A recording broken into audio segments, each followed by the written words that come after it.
show. My name is Guillermo Pons, I will be your host, and today we will be discussing human rights in the Middle East.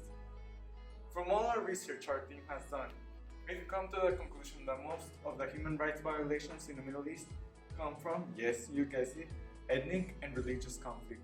Take Israel and Palestine as an example. The conflict between both the Jewish and Muslim communities have resulted in not only racism but bias in the justice system against both Palestine and Israel.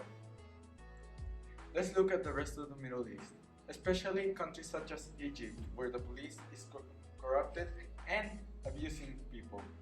Now, we could also talk about Libya and how their persecution of gay people is a human rights violation.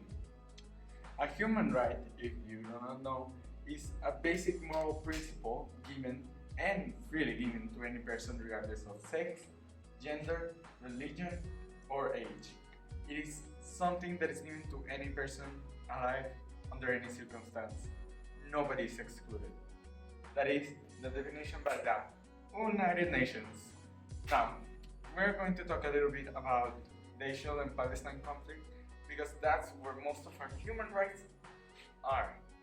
See, Israel and Palestine was once a country called Palestine, which was divided into sections and divided between the Jewish and the Muslim communities.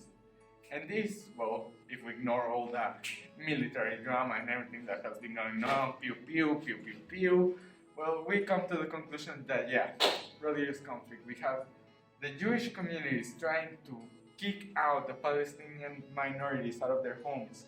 If you look at the next video, we will see how a woman is being taught she's being treated horribly in a Jewish neighborhood.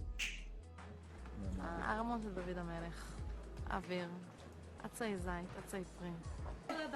בלי שסקר את זה! את הדלת! שושת נעמש!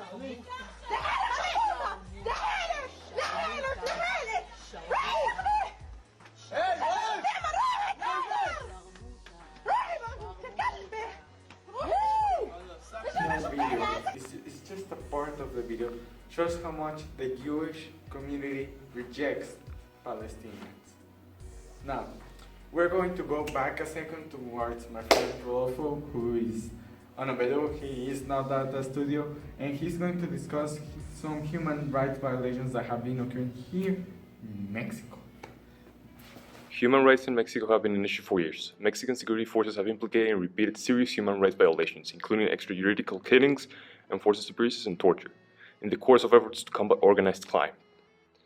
The government has made little progress in persecuting those responsible for recent abuses, let alone the large number of committees by soldiers and police since former President Felipe Calderón initiated Mexico's war on drugs. Also, some of these crimes are legal acts in Mexico in which minority people lose their human rights and are claimed to be legally trespassing the 30 codes of the human rights. As you can see, our conflict is not an ethnic one or a religious one, it's a political one.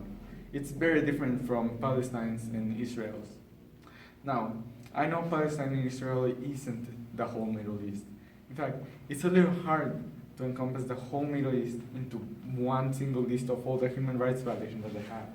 Since there are so many minorities, so many religions, we have Muslims against Muslims, Jewish against Muslim, people against the government against the people, journalists being incarcerated. We have so many human rights violations. Now, you ask, what are we going to do about them? You see, we as the people in Mexico can't do anything about it. We can't collect money, we can't go to the consulate and protest against it. It's not exactly our goal. What we can do as persons is through social media, well, reach out, try to pass on the message of peace. Do not support one side, do not support the other, no matter what the issue is. Send a message of peace. And now, well, some organizations that are sending this message will be, again, the United Nations, which will actually is trying to enforce sanctions against, well, countries that have human rights violations in order to force them to apply laws, and if they do have laws and are not respecting them, to take it up a notch, just enforce them. And also another organization, one of the few non-governmental organizations taking a step is an Human Rights Watch, which is formed by journalists, and they are report all around the world, if they see human trafficking, human rights being violated, they just cover it. And they take it, well, they don't take care of it, they just report it to the UN. So those are two organizations that, well, are being covered. So thank you very much. This has been a great show, and I'll see you back on Monday to the